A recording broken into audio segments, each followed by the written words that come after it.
A lemon. A limon pour frère. That was beautiful. Thank you. I am so excited to have you here today. Thanks. Did we start now? Yeah, we're rolling. Oh. Just like And just like we're that. in it. SJP, holla at me. You guys are seeing a new face. You're hearing a new, beautiful voice. Oh. I'm so excited to introduce you to my friend Richa. Hello. What were you talking about? We were like, okay, what's your elevator pitch going to be? I know. I don't know how to I'm not socially awkward, but I think I'm socially awkward when I have to talk about myself. You know what I mean? I don't know what to say. I'm Richa.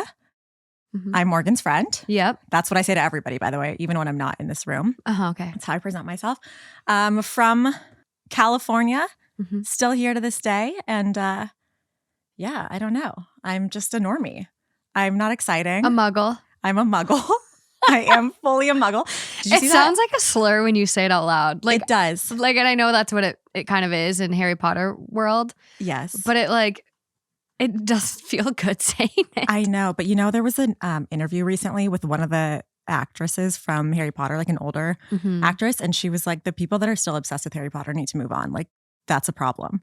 I felt personally attacked. I was like, okay, let me go throw away all the things from Potter World that I have at home. Oh my God. What's your Patronus? I feel like I got an elephant once on a Harry Potter World quiz, which felt a little bit targeted at me being Indian. I'm just kidding. I think I just positioned it that way, but I love elephants, so I'll take it. Elephants are magical. Have you met one? Yeah. Okay, good. In India. Yeah. I don't ride. I'm not into the riding of the animal, but I have visited and seen many. Yeah, I went to a sanctuary in Thailand, and they are just such magical. And they throw the water on you with their trunk. Oh, they're so cool. We got to give them a mud bath. I love elephants. I got a horse for my Patronus, so that feels so accurate. A white stallion. Wow, that's very you. Yeah, and I was a Ravenclaw. Ooh, I'm a Gryffindor. But this is becoming. Okay. You should have chosen Harry Potter. Fuck. Next time. But I'm a Gryffindor. Okay. I could see that for you. Just in case anyone wanted to know. You're kind of like this athletic, perfect little person. Just going through life, crushing it. Oh, no. I don't know about that. Rich is a big deal. Oh, no. Small deal. No, you're just so cute. And I feel like I'm really excited to have you because you are just such a authentic, genuine, kind individual. You show up for your friends in big, meaningful ways. Family, you're just so family oriented. You're always flying to India to go to weddings, and I just live vicariously through you a little bit when I see all your fun celebrations, and you're just adorable. Oh, so I didn't even care to say that. I'm sweet I'm angel. excited to get your takes. I know. Today. I'm excited. I feel like I remember when you first started this on an iPhone by yourself, and now here we are. Some real shit, more. Here we are. Okay, you ready? I'm ready. I'm ready. Okay, let's dive in. Are they the asshole? We're going to find out today. I guess we are.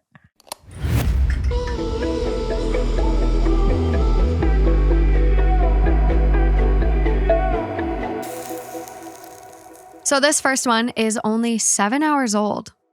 Coming from our very own Two Hot Takes subreddit, it is titled, Husband Attacks in His Sleep. I haven't slept in days. I'm ready for it. I'm 24 female and my husband is 24 male. We are happily married. We've been married a year, known each other since 2018, officially dated all 2022, and then married 2023. We have a history like a rom-com. I am very in love with this man. He's not abusive or anything. There's literally nothing wrong. I'm just at the end of my rope with this and I have no idea what to do. This is a vent, but I'm open to any advice. So my husband has always had trouble sleeping. He complains that he hardly ever has dreams. I'm talking 1 to 4 dreams per year. He also can talk, blink, and act like he's awake aside from actually getting up. This has made for some funny times as I'm a light sleeper. In the middle of the night, I'll ask him something and he'll say the most random and funniest things. He has no memory of this in the morning and we laugh about it. This is the actual issue though. He will also flail his arms and smack me in the face. He's a mechanic / gym rat. His arms are like meaty weights. It's not intentional. I once smacked him back in surprise, and he literally laughed, then whined that it's raining too hard and turned over. He's not awake or aware of any of this. He'll apologize like crazy the next morning and do anything to make up for it. It hurts to see him so upset at something he can't control. This man has literally come home from work to take care of a spider for me.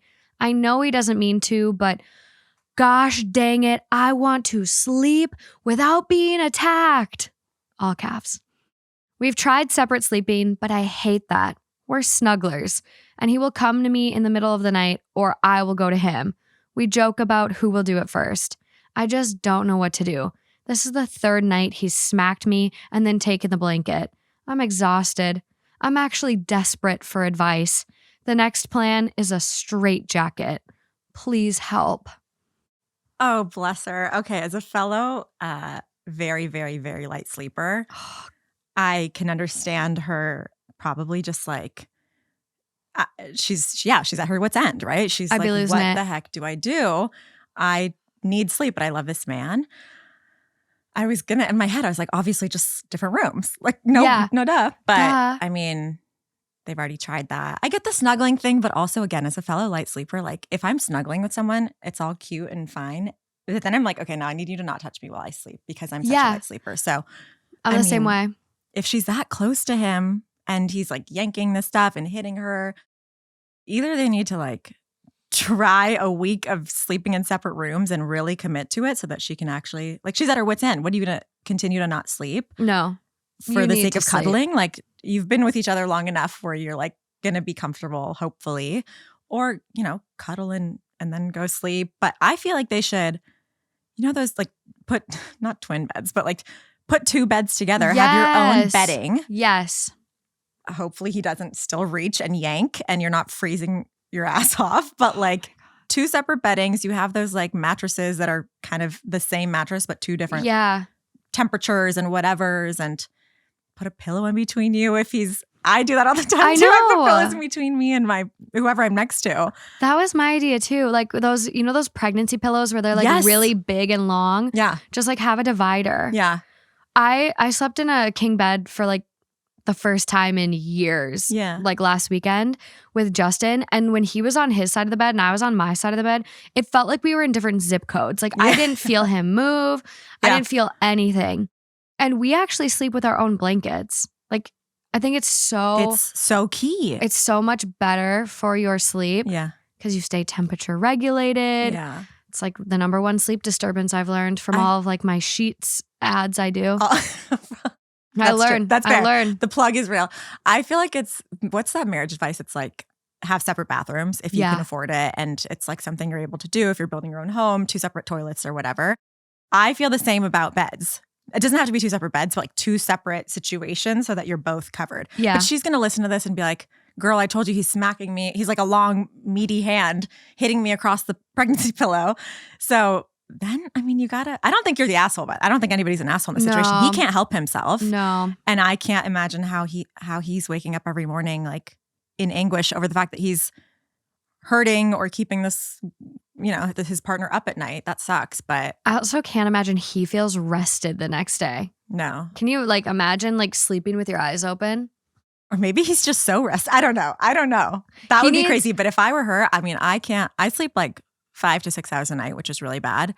But if I'm sleeping in the same bed, I know it's not, I have my own sleep problems. See, so this is actually, I know you didn't even know that, but I relate.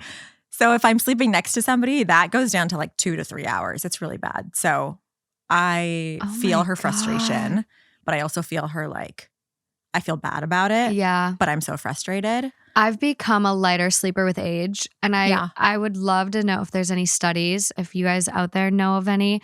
But I'm wondering if it's because of like being like a biological woman, like where it's like you're supposed to be a lighter sleeper because of like child rearing or like some like biological need. I'm so curious about it because I used to sleep like just a rock. Really? And the older I get, the lighter I sleep. Is that a biological thing? Like I have no idea. I've been child rearing for 30 years because I've been a light sleeper all of my life. Oh my God. That's why I use the data to like gamify my sleep and I do the like whatever the trend is, the tart cherry juice and the magnesium, and it kind of helps like chill me out, I guess. Yeah. But I gotta get you some good CBD. Yeah, and I travel. I'm in a hotel half the year, as you know. That's probably why. And so it's hard. I'm on different coasts every other week, and that doesn't really help the situation. But as this girl, I can only imagine how you just can't operate as a regular human being every day if you can't sleep. So, girl, have your cuddles and then bye. Go to or just even like 2 beds in the like have him sleep on a day bed, and you're in the real bed or something. Try out not missing each other, but missing each other enough to be able to sleep. That's a thing in other countries. I remember I went to, I think it was Hungary, and one of the places we stayed, it was like a queen bed. We asked for a queen, but it was 2 twin beds pushed together. So often. And it's honestly, it was so nice, especially because it was me and Lauren traveling. I'm like, we didn't need to cuddle. This was great. Every time I travel with my girls, I'm like, that's sure, fine. I love it. I'm confused why there's no mention of like, he's done a sleep study or like he's going to do a sleep study. Because I read this and I'm like, sleep study. Non-negotiable. Yeah. He's got to go in there, get all the electrodes hooked up. He's got to see what's going on with his sleep. Yeah, 100%. Because maybe there's, a little bit of a thing they could do. There is some things that people can do for insomnia or sleep paralysis. I mean, I don't know what he has, but definitely something. I mean, if he's like literally hitting her now, I'm thinking about like, I would put an oven mitt on in the middle of the night so it's like softens the blow or something. Like that sounds crazy, but I would be desperate to try everything too. I think he might need a Snuggie. Like, have you seen those little baby sleepers where it's like because you don't want to like have blankets or things that can get loose on babies. Yeah. So there's this new thing for babies that all of my like nieces and nephews, I don't have multiple, have been in. On my one. And it's like a flying squirrel outfit. And you just zip them up in it, but then they can't like... Yeah, the sleep stacks. Yeah, that's what he needs. My nephew, we put him in one too, and he's like... It's like it is kind of a straight jacket. It is a sleep jacket. That's what he needs. He could easily have an adult version made. Just team up with a local seamstress, pay her to make it. He should make it. He should start a company and be like, this is from my personal experience of not whacking my partner in the middle of the night. I wonder if this would help all those like sleepwalker people on TikTok too. Their videos are crazy. I started to get that in my algorithm a lot, and then I was like, am I going to get influenced to do this? Like, I don't know. It just became a little bit of a dark hole. I know. Poor girl. I hope she figures it out. I think we get some answers because the top comment says separate sleeping is the best option for now. Yeah. Cuddle until he falls asleep and then go to the other bed perhaps. Other than that, maybe there's a physiological component to it. I would have him see a doctor and get a sleep study done. Oh, you're so smart. Mark. It's possible he isn't getting good sleep if he's showing this level of activity at night. Mm-hmm. OP responds, we've talked about it. He's got the nose thing for now to measure something. He's going in next week. What's the nose thing? I'm wondering if it's measuring like the breathing rate or something? Or like carbon dioxide output, and if there's like an unhealthy level. I'm not sure. That's just me purely speculating. Yeah. But it's probably measuring something. Yeah. Because I think when you go in to do the sleep study, you get all the electrodes, you get the nose thing. They hook you up. Dang. I really want to do one. We should do that. I really want to do it. Girls' night. We like go to brunch and then fall asleep. I'd be so down. Sometimes I wake up like choking and I'm like, do I have sleep apnea? Yeah. Choking on air? I think my tonsils. That's its own episode, Morgan. I mean, damn, what do you mean? I like feel like I stop breathing sometimes, then I just like cough myself awake. It's a really Are you a weird back sleeper? Yeah. I am too, because Jennifer Lopez, who is like fine, she's neutral. I'm neutral, whatever about her. But no wrinkles, so it's like mummy sleep. Yeah. And I put pillows on every side of me, and then I just like. Mm-hmm. But I can understand, I guess, why something's happening. Your tonsils are not. I need my tonsils out. I've been trying. No one will do it. Why? It's maybe because you don't need them out. You just don't take tonsils out of a 30-year-old. Woof. I know. Sorry for you. But I think she's got it sorted. So yes. Moving Good along. luck. I want to know what happens. Keep us posted. Yes. You're a Two Hot Takes listener. This is coming from the subreddit, so we need an update. Keep us posted. Yes. Okay, moving along. Okay, so this next one is 1 day old, coming from AITA, titled, Am I the asshole for telling my mom she married a little bitch after she complained about me marrying an accountant? I'm getting married in June to Kate, and I wasn't aware until recently that my mom had a problem with her. I mean, they are very different. Kate is quiet, reserved, practical, and my mom lives in a fantasy world, but they seemed okay. For some context, my mom and I aren't that close. I don't think she actually wanted to be a mother, so the relationship has always felt fake. She is married to Ryan, who is a decent enough guy and treats her very well, but he seems to have some issues. Bullet point number 1. He is a big shot lawyer who never loses. So one time he did lose a case, he punched a wall and then didn't speak all evening, wouldn't eat, etc. He bought a microwave so he could heat up his own food and not have to go into the staff room at his office because he can't stand people saying hi to him. This is only after he stopped letting his assistant heat it up because my mom said she was probably touching it to gauge the temperature. He almost never speaks to Kate or I and says he doesn't owe anyone words. He is a stage 12 clinger who has to have at least one hand on my mom at all times. He was telling my mom how if she would just learn to golf, he could get rid of his friends and never have to speak to another person outside of work again. Last bullet point, he grew up poor and is now super annoying about his money. I've never said anything because my mom clearly thinks the sun shines out of his ass. Anyways, my mom recently sat me down and said she is concerned about my future. She said that Kate is, quote, nice enough, but so boring and has no hobbies or sense of humor. And she is worried I'm settling for ... She took a long, dramatic breath and then said, an accountant. She said no one actually wants to marry an accountant. I was pissed that she was going after Kate and said, quote, but you married a little bitch. Ryan was in the house and heard it. He just made a face, but my mom exploded and told me to get out. And when I didn't move, she shoved me. She said I can, quote, get the fuck out if I'm going to disrespect her husband like that, and said the stuff she said about Kate wasn't that bad, but I made it personal. I guess I feel a little bad as I went for Ryan when he wasn't doing anything. She might not be coming to the wedding now. Am I the asshole?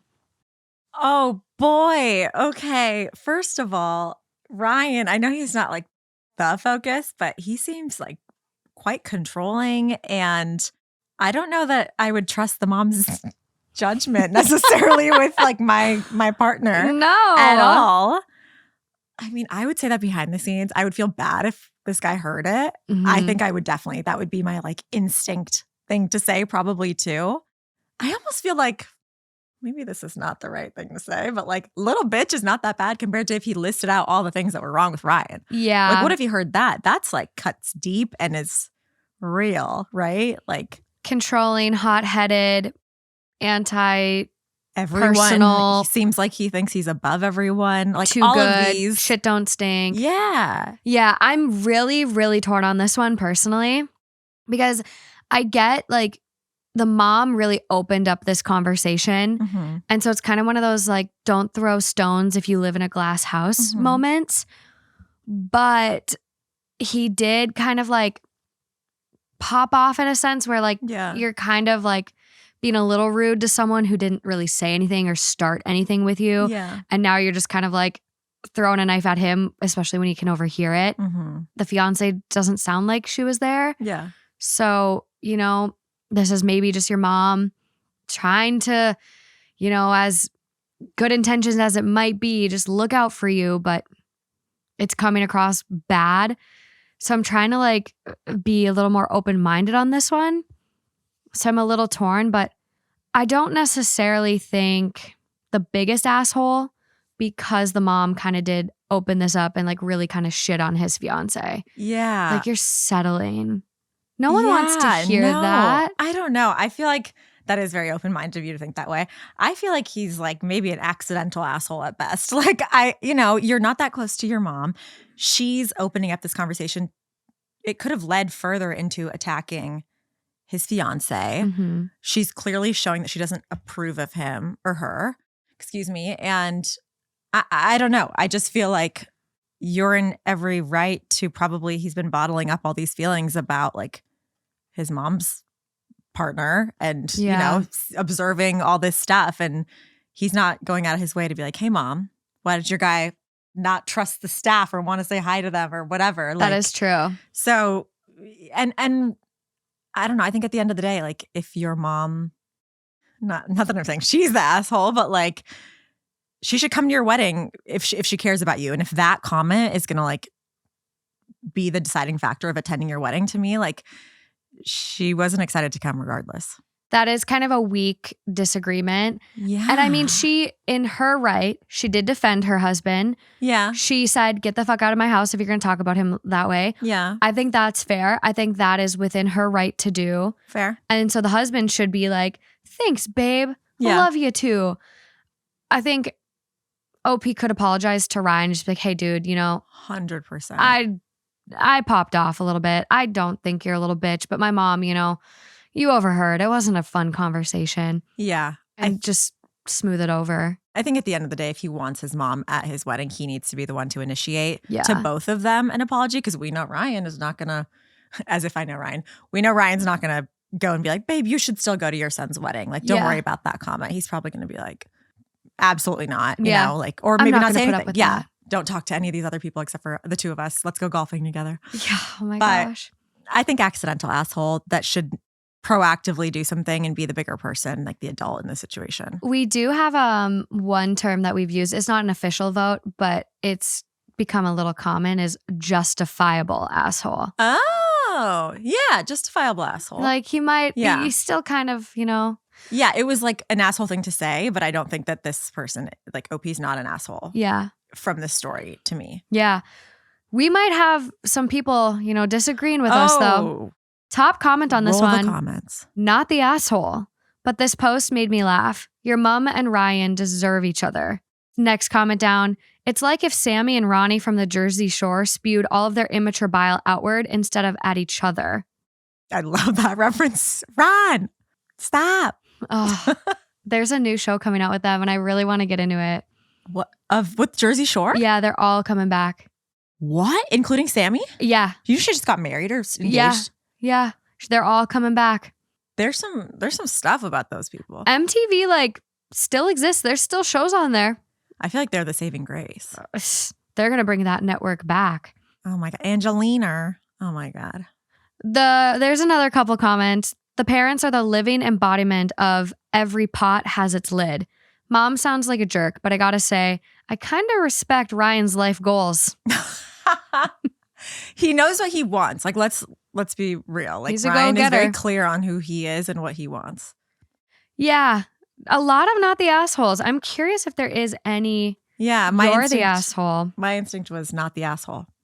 I'm not finding one at all. OP does respond to some comments. Someone goes, the only reason why mommy dearest likes the bitch is the size of his bank account, I'm guessing. I would stay away from the trash.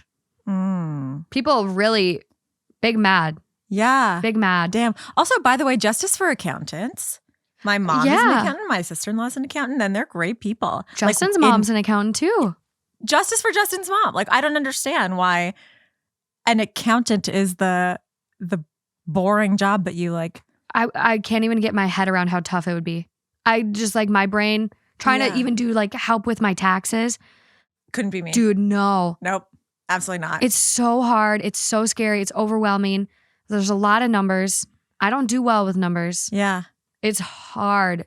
Accountants are really underappreciated. 100%. Also in this tax season right now, like you're gonna if this is a today story. Tax season. That's just crazy. Payment today. Literally today. I know. April 15th. OP responds, she's a trust fund baby and probably makes more than him because she got her dad's company. I think she's really in it for the constant weird stroking. I'm sorry. Could you back it up? What? Constant weird stroking. Of the ego? What are we? What is the end of the sentence? That is the end. No. Listen, I just have to say, I feel like the mom's a little whack-a-lack. Like, that's crazy that she's out here with this man. She makes more money and she's shitting on her son's accountant fiance. This just feels like a mess. It feels like I can understand why you're not that close to your mom. Yeah. And maybe it's for the best? Question mark? What are we stroking? I don't know. It's really interesting. Opie does a choice. He has a lot of comments. Basically talking about his fiance. I love her. My mom is a spoiled brat who lives this jet-setting life and finds everything boring. Kate is kind, mature, intelligent. I think the mom, like, I don't know, like, have you ever had your parents, like, you introduce them to a boyfriend and they're like, we love you, Richa, but are you okay? I have actually never introduced my parents to a boyfriend. I'm Indian. We don't, unless it's like you're going to get married to them. You don't, that's not a thing. Oh, God, I almost wish that was me because I've introduced my parents to some idiots. To like all of them. I have met a lot of parents and I'm always like, I don't have a future with your son. So like, I don't really know why I'm here. But like, thank you for the like barbecue. I mean, you're getting good practice for when you do meet the parents of the one. That's true. Would you ever do an arranged marriage? Because I feel like they're not as like blind anymore. Like, correct. They're it's a little of more like the auntie is texting your mom with like your picture, being like, "What do you think of this guy?" Yeah. Like, show Richa, and my mom will not show me a picture of who the auntie is talking about, but she'll send my picture to like everyone she meets in life. She'll like go to the grocery store and be like, "This is a picture of my daughter Richa," and I'm like, "Ma, first of all, you need to ask for a picture back. Second of all, stop. Third of all, you don't share the picture unless you know that they're you are not the homie." Yeah, I'm like, what? You're not being a homie right now. She's like, what? I didn't think you'd want to know. And I'm like, dude, we have so much to work on here. But no, I don't think I would do an arranged marriage. I have seen them go both ways. Yeah. Like, I have aunts and uncles. My aunt and uncle just celebrated like 45 years yesterday and they were arranged, but they're That's amazing. Madly in love, like the perfect match. And nobody knows that. That's so And then crazy. I have other people that are close in my life that like, they're just roommates or housemates, or they're just like, you know, kind of stuck to, and in Indian, in the Indian community, we don't, like, divorce rates are not high at all. It's like kind of a taboo. I think now, obviously here, but like in India, it's not really that common. And so you just kind of stuck with this person and whether you like it or not. And it used to be very blind. Like you would meet once and then get married and get shipped off to America. That's what happened to my parents. Yeah. My mom chose my dad or said yes because she really liked his sister. And was like, all right, well, that's a good sign. And somebody else chose their husband because they liked his shoes that were sitting at the front, like the house. Oh my gosh. It's not like that. It wouldn't be like that for me. Yeah. But I mean, it's still like. No, it's just a thought that popped into my head. I'm just like. Yeah, I'm not anti. Again, I've seen so much success with it. I think it's very similar to like. Matchmaking Or like if you were to text me being like, hey, Rich, like I found like I met a guy that I think would be really good for you. So it's not so different. Like the original arranged marriage was very it's definitely evolved. Sit in this room, meet once, and then that's it. And now you're married. I was talking to someone, like a friend of mine that's single right now, and I was like, obviously it's not going to happen, but if I were to become single tomorrow, I would do a matchmaking service. Yeah? 100%. I think it just would be. Well, why do you have to be single to do? Oh, you would. I thought you meant you would. I was like trying to encourage them to do it so I could like live vicariously just to like get the like I think it's such a fascinating process. Yeah. And I think it would just be really interesting. So it's like dating is hard. I'm like, if I were to be single ever again, I would try it. Dang. Okay. I'll keep that in mind. Yeah. It's not part of my 1 year plan. No. It's my work is my relationship. Which I'm sure you can imagine. Yeah, you're busy, gal. Thankfully, you have a Justin. I do have a Justin. Shout out, Justin. But I have, sidebar there. I have had like my mom like basically kind of approach me about someone I'm dating and be like, Morgan, you know, he's not that great. Yeah. Like, are you sure? And it just like, it was coming from a place, but like she didn't like throw him like he's not funny, you're settling. Attack his character. Yeah, she didn't like do this character assassination. So now that I'm sitting here, I'm kind of like, maybe just like no assholes here. Like he was fair, she kicked him out, she, you know, whatever. Like it just kind of is what it is. Yeah. I think, again, like accidental or what did you say it was? Like the Justifiable asshole. Yeah. Justified I asshole. really think he just probably slipped up like little bitch or he's a bitch or whatever it is. But I agree. Like there's a way to handle going up to somebody and saying, hey, honey, just want to check in, see how you're feeling about your fiance. Like I've, noticed, and then kind of edge around it. Not to say that somebody should beat around the bush with something that serious, but like you want to avoid this. Yeah. Lots of comments from OP. To be fair, if I'd called her a bitch, he would have knocked me out. Last person who insulted her got thrown down the outside steps. He was trying to get her away from me because she has anger issues. So it seems like a husband might have came in and like stepped in between them. Yeah. And people are just kind of asking about his relationship with his mom and like why she was even invited to the wedding in the first place. Yeah. Because the relationship was never awful. And usually it takes something horrible and drastic to ban your parents from your wedding. Mm-hmm. She wasn't abusive. I actually think she tried her best, but was coerced into being a mother. She's done nothing to make me want to hurt and humiliate her on that level. But if she chooses not to come, I won't really care. Well, then there we have it. I feel like OP knows that he's not the asshole, but is kind of like, I don't know, maybe this is like a venting moment. Or maybe to it's show like, that it's justified that he's like, I don't really care anymore. Yeah. I'm wondering if this is a bit of projection from the mom in a way too, because OP shares, she actually left my kind, funny, easygoing father for Ryan because it was love at first sight. No one could understand. So she kind of went from like a Kate, like kind, nice, easygoing, chill, to Ryan, just hot-headed, extreme, kind of like very out there. And maybe like she's trying to like project that onto her son a little bit and be like almost implying like his dad was her settling. I'm wondering if there's like a little why bit. Are you choosing this like boring, like whatever. Some people need that. Some people need that level of like hot-headed, whatever. Like it's almost like you're looking for the drama. Like you want the challenge in life, but like, do you really want that in your partner? I don't know. It sounds like a lot to me. Sounds like a hell of a lot. There are no official updates from OP, but let's keep our eyes out for one because I really want to know how this one goes. I want to know if she ends up coming to the wedding or not. Same. Like, will she backpedal and say, you know what, never mind, I'll come? I think she, I don't know. I could see her asking for an apology.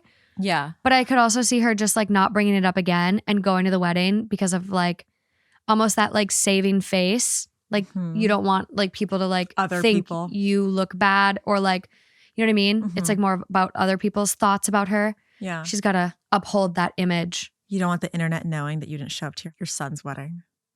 No. Because of that? I feel like that's just not that. Maybe it was a huge blow up and we don't know all the details. Obviously she kicked him out, but like that's why you don't go to your son's wedding. Little bitch. At least I didn't marry a little bitch. I feel like that's like it's not that bad. It's just not that bad. It's kind of funny. I mean, it's not. But it's kind of funny. Yeah. Does your vote change? Are you like not the asshole? Are you still? I just don't feel like he's the asshole. Again, I think it was like a slip up moment. I don't think it was, from what I'm hearing, like I think he was going to talk to his mom to be like, you're dating a little bitch. I think it was just a response to her digging in a negative way and him almost wanting to defend, and maybe his defense for his fiance ended up accidentally like, Okay. I'm with you. Bouncing off to. I think my vote changed a little bit. Yeah. I think I'm not the asshole. She kind of messed with the bulls there and he gave her the horns. Yeah, 100%. Wow. Okay. Right there in the eyes, huh? Moving along. This one is not as fresh for us. Okay. It is a month old, coming from Am I the Asshole? Titled, Am I the Asshole for not letting my toxic sister-in-law have my mother's dress? Okay. All right. Excuse my language. English is not my first language. So for some context, I, 25 female, married my husband, 27 male, after being together for almost 10 years. We've now been married for 3 years.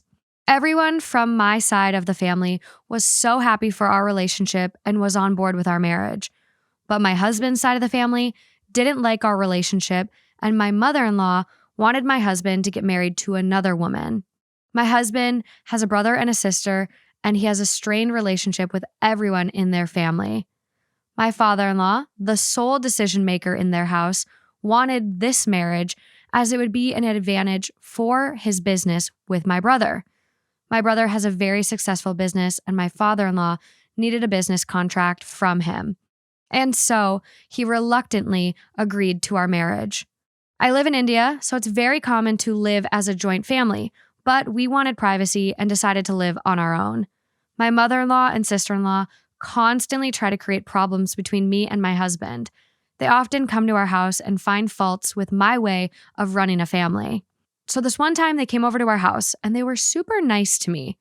We had our lunch, and after, my mother-in-law demanded that I give my mother's red sari, it's an Indian garment, to my sister-in-law, along with a jewelry that my dad himself made for my mother. That piece of clothing and jewelry has a very sentimental meaning to me. Dad and mom are no longer with us. Even I don't wear it unless it's to a very, very important event. The last time I wore it, it was to my wedding. I told them very nicely that I won't be able to give her the sari, as it's very important to me. Now, my mother-in-law is calling me selfish for not sharing the sari with my sister-in-law, as it's very common to share clothing and jewelry. I told them that I'm willing to share any other clothing and jewelry, but not this one. But they only want this sari. My mother-in-law and sister-in-law went on and on about how I haven't adopted to their family traditions and haven't taken their family name and stuff. My husband is on my side, and he has also explained to them how important this is to me, but they accused me of changing their son and being the reason that he doesn't love them anymore. He asked them politely to leave our house and not to cause any more problems. They say I'm causing a big fuss over a sari, but it's not just a sari or a piece of jewelry to me. Am I the asshole for not giving them this sari? No. Oh my gosh, my heart is pounding for this girl. There's so many layers to this, but no, you're not the asshole. It seems like the sari is just a gateway to a ton of other issues that is, there's like a million layers, but I don't know, this is I'm generalizing here for sure, but it's very common for mama's boys in India and mother-in-law issues. It's everywhere, I'm sure, across the world. But in India, there's a lot of kind of mother-in-law horror stories that happen with brides. Mm-hmm. And it's heartbreaking. So many people, I couldn't name one family that doesn't have a situation like that to some degree of mother-in-law doesn't like bride, mama's boy, whatever. And I'm not saying this guy is a mama's boy. I don't know. But before you even said the word India, I was like, damn, this feels like more people. And sure enough, but I was like, oh, maybe it's somewhere else. Nope, they're Indian. Gosh, no, she's definitely not the asshole. I have saris from my nani, which is my grandma, from my mom's wedding too, that are so sentimental, and I don't even touch them either. It's just you have that artifact or that thing from your family member, and it's so sentimental and there's so much value, and I would only ever wear it to my wedding too.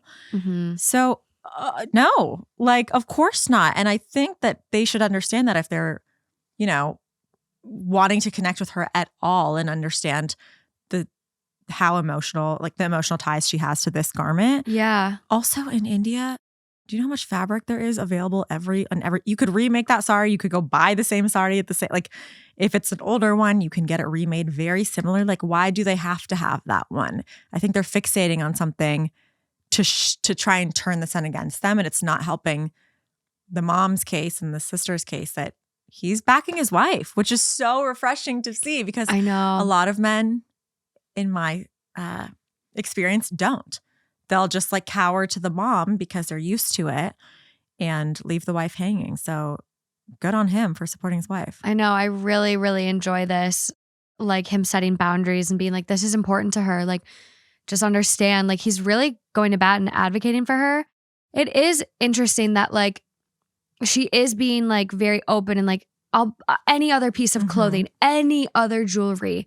but not this. Yeah. And it's interesting that they went and are almost going after these two pieces Yes. because of the significant value. It almost feels like it's some sort of like power struggle to like, we're going to take this, we're going to use this, and you're going to like it. Yeah. And I'm really glad she did say no and, you know, was able to hold on to that and not fall into the people pleasing or trying to like not rock the boat, because it's easy to do that. It's easy to just be like, okay, yeah.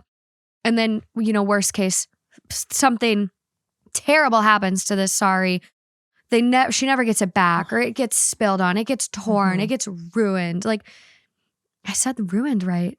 Oh my God. What do you normally say? I say ruined normally. Okay, I've heard you say ruined before. I don't know how that just happened. I like to just, you know, pretend it doesn't happen. Yeah. But it's just like, it's just so odd. And it's like, you're trying to mend this relationship because it is strained, and yet you're not respecting her and you're not willing to like value. Like, it's so crazy. It's like her parents are gone. I know. This is like maybe one of the only things she has. But I'm not even surprised at all about this story. Like, I think they're testing her to see if she'll budge for the sake of like the larger family. And I mean, for context, and obviously she said this too in her story, but it is super uncommon. Maybe now it's starting to happen a little bit more, but it's very uncommon for families to live apart. Everybody lives, aunts and uncles too, but like everybody lives in the same household. That's how my families grew up too. Grandparents, your siblings, aunts, uncles, however many people can fit. Like, there's always like land disputes and stuff in Indian families that end up happening because they all live together. I know inheritance would be like really it's not interesting pretty. to like. I feel like there's so many comments and captions with like Indians, and it's like, oh, just another land dispute in my Indian family, like my big old. So there's already probably a power shift there between the parents who've been controlling their choices all their lives, and now all of a sudden your son could have been the one to be like, I don't want to live with my parents anymore, but they're going to blame the daughter because of course she's the new person in their life. Easy. And so I feel like the parents are probably just trying to test with the thing that they know is, or like the mom, I guess, is not the parents, but the thing that they know is something she's not going to be willing to give up. And yes, like we share lehengas and saris and stuff like that. But regardless if it was your mom's or your grandma's or whoever's, like if it was your wedding one, that's like not, I don't know. Maybe I'm off here, but like for me, I would not necessarily, for somebody that I don't like think has my best interest at heart, I'm not going to give you my wedding outfit, especially if it's from somebody else in my family that I'm like no longer have. I would frame that. Sorry. Like I would too. I'd be in a box. Yeah. It's also one of those things too. It's like, well, maybe she now wants to preserve it for her daughter or, you know, her kid, her child. Yeah. You said something and it just like turned a thought in my head. Maybe the reason they asked for that sari and jewelry is because they knew she would say no. Yeah, that's what I'm saying. And then it's all the more reason to be like, well, she's not being a family member and she doesn't like us. It's like, it's just the perfect ammo. Yeah. What is it? It's like they're fishing. Like they're fishing for her to finally do something that's against them to tell the son, like, look at what you're. Yeah. Like she's not even giving your sister her outfit. Like it's not even a big deal type of thing. And I'm so thankful that he's defending his wife in the situation because again, I really don't think that's that common. A lot of people, when your mom is upset in our community, it's like, you know, yes, you can defend her or you can just be neutral for the sake of like keeping the family at peace. So it's really nice to hear that. But poor girl, she's probably like, did I make the right choice? Now, like there's a strain here, but I mean, I hope she knows that she absolutely did. I would not. No, she's not the asshole. Not the asshole at all. Oh, sweet angel. There's a lot of comments from OP. A lot. Okay. Just basically people are, you know, coming out in support. Not the asshole. And she just is kind of saying, thank you so much. It means a lot. I really needed this. The support and warmth I'm getting, I have no words to express them. Because how hard would that be? Like the only, like her husband's on her side, but like you're getting like bombarded by every angle that you're terrible, that you're not being a good family member, that you're not, you know, working yourself into their traditions. And it's like, that just And like you said it. weighs. Like she doesn't have a family, right? Like they Her mom, passed. yeah. So it's not like she, I get why she's going to the void of the internet to like find some comfort, because obviously her husband gave her comfort, but you can only like vent to him so much about his own family. That's a really awkward position to be in too. Yeah. Did anyone say she was the asshole? Not that I'm seeing. Okay, good. Not that I'm she's not. seeing. No. And let's read the top comment on this before we get into any more of her comments. Top comment has since been deleted, but the one next up is, it's a power trip. They know it's sentimental and it's a weird manipulative way of winning if you do hand it over. It's like a test. They want to know that you will bend over if pushed to a certain extent. Don't ever give it to them because they will disrespect it and use it as a way to teach you a lesson. Yeah, they're testing her. I would be terrified of like lending something of that significant value and sentimental value. Like I'm scared lending people stuff that like it's not even that old or meaningful, but like I know I can't get replaced. Like, oh, it's just so painful losing stuff that means a lot to you. Yeah, she should just like make a dupe version of it. She should. Like, as if she has all this free time, but she should make a dupe and like give it to them. And be go like, to a seamstress. Yeah. I actually love that idea because I wonder if she would even wear it. Yeah, like I wonder. Test her back. Test them back. This is like negative meets negative, but like I kind of like it though. I kind of love it actually. Like see if it comes back torn or she spills on it or she even wears it. Yeah. She'll probably notice and be like, girl. But I mean, again, this is India. Do you know how much shit gets made in India? Like every block is like Master G, the tailor. Like it's just you can get something very similar. I want her to do it. They're baiting her. They are. So bite. So next comment down after that. Plus, it's unlikely that you would get the sari or jewelry back. OP responds, exactly how I feel. I was initially ready to do anything for having a good relationship with them. But after some while, I just understood it's not worth my time. 100%. Oh, girl, I'll be your family. Like, we don't need them. Yeah. It's too much negativity. Well, and so someone does pick up on what you were saying is this red sari is the excuse they want to find for convincing everyone, your husband included, that you are a bad person and a bad wife. Where is your husband in all of this? You need to have him by your side. And by the way, feed in your brother with this nonsense. It seems father-in-law depends on your brother's contract. You need to solidify your position in this absurd situation. Your husband and your brother need to have your back, not the asshole. OP responds, absolutely. My husband sees through his mom and sister's act. He is always by my side. But I feel I shouldn't include my brother in this, though he would 100% have my back. Yeah. Interesting. What are your thoughts on that? Would you kind of let your brother know? Would you just be like, I mean, it's your sibling. Like I'm close with my siblings. I guess it depends. I'm close with my brother too, but my brother could like pop off on somebody a little bit. So I feel like I would have to tell him. I tell him like bad things after they happen sometimes because I'm like, just so you know, it's all calm now, but this is what was happening. If I need like the comfort part of it. I love my brother, but he's a little bit reactive. He's not gonna like go crazy or anything, but he will maybe say something if the opportunity arises and it's fresh. And the business thing is like such a classic Indian like handshake agreement. Like this is now your daughter because we have to do business together. Isn't that crazy? Like it's almost like a what did they call it? It's like not an offering. Like they deliver the bride like with a dowry? cow. Dowry. It almost feels like a sense of dowry. Yeah. In a way. 100%. I mean, this is not just an Indian thing though. That's like it happens. The royals across Europe, like they're marrying into each other, like the Princess of Greece. I'm making this up. And like Spain get married because there's like trade that's happening between two countries, right? Yeah. It's been going on forever. But I mean, even like, you know, if you look at some of America's like prominent families, like, I don't know, you could say Ivanka Trump and Jared Kushner getting Ivanka, right? Yeah. I'm like, there's so many Ivanka, whatever. Like those two, that could have been a very business forward wedding. You know, I think it still happens more than we think. Yeah. Especially in like very prominent, some of that older. Like the Peltz family. Not that she married the Beckhams for like a business perspective, but she could have her dad probably could have been like, all right, Nicola, here's a businessman's son. But it seems like she married for love. I would marry into the Beckham family too.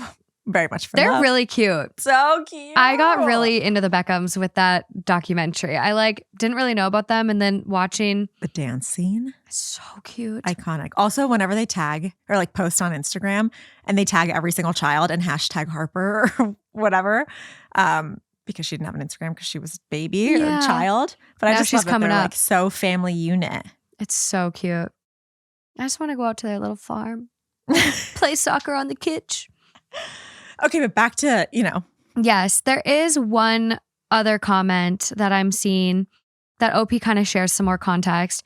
So the most important duty of a son in India is his duty towards his mother, to live with them and render them services. It is frowned upon if the son cuts off their parents and failing his duties. And my husband's side of the family wants to maintain this perfect social image, so I doubt they would even let us be. They would obviously want us in their family events and all. I think someone was recommending cut them off, which no, we can't do that. That's not that's not culturally an option. not a thing. I didn't even really understand the concept of cutting people off until somebody I know was suggesting cutting their parents off, and I was like, I don't, financially, I didn't understand. Seriously, it just that's doesn't just not exist a thing for you. Yeah, but Indian communities, when you get married in India, it's not you're not just marrying that person. It's not just you and Justin. The family is marrying the other family. We have traditions like this. We have something called the Bharat, where you dance the groom and the groom's side all dance up towards where the mandap is, where the wedding is going to happen, and then the bride will come down the aisle and do the whole thing. Which, by the way, is the best part of the wedding. Is just a giant dance party where you're walking. He might be on a horse or an elephant or whatever, something. And at the end of that, the families are greeting each other, and it's your uncle and his uncle, your aunt and his aunt, your mom and his mom, the brothers, the whole family's involved, which is all to say the image of the family and the community and everything is such a crucial part of being Indian and the identity of the Indian community. Mm-hmm. And so I understand the heaviness of not wanting to weigh on that, and you definitely can't cut them off. Yeah. Or it's not done. Now, of course, they could be the first, and then generations after would not feel that pressure. But who wants to? You could be a trailblazer, but that's your son's family. That's not yours. So it's tough to recommend that. And you live in the same area. I don't know. There's too many layers. At least they live on their own. At least they have that degree of separation, which is really nice. And then I have to say, I guarantee that that's also strain already. Oh yeah, that the mom is hearing from her auntie friends that she goes to kiddie parties with every Wednesday, first Wednesday of the month. She's having tea, and they're probably all talking about how her son does. I guarantee that's a topic of conversation. I could totally see it, and especially maybe even behind her back, which is then surely. she knows, and it's you could be on a 360 rotating machine, whether it's behind your back, in front of your back. People are going to talk. They are. Matter. So there is one last comment from OP that I'll read. And it's just I think the support from the community is really making her feel more confident in herself, her decision. But she goes on to say, it's a two-way street. If they aren't going to respect me and treat me the way I deserve, I'm not going to put up with it.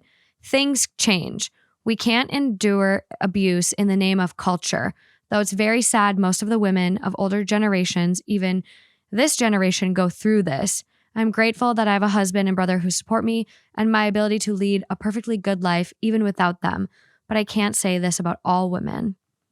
100%. I feel like there's now starting to become people who break the norm, and in the name of culture, they're pushing it aside, and it's, I'm going to do what's right for me. I feel I want to talk to this girl directly and get to know her. You can give her a message.